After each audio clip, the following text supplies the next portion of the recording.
ย่อแอปเปิลกดไลค์ที่สตอรี่ที่ฉันดูดีและฉันรีบก่อน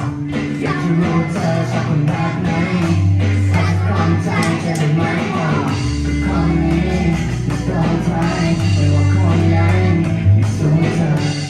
กับคนนี้อย่าจองไว้อย่าให้ใครพบเจอ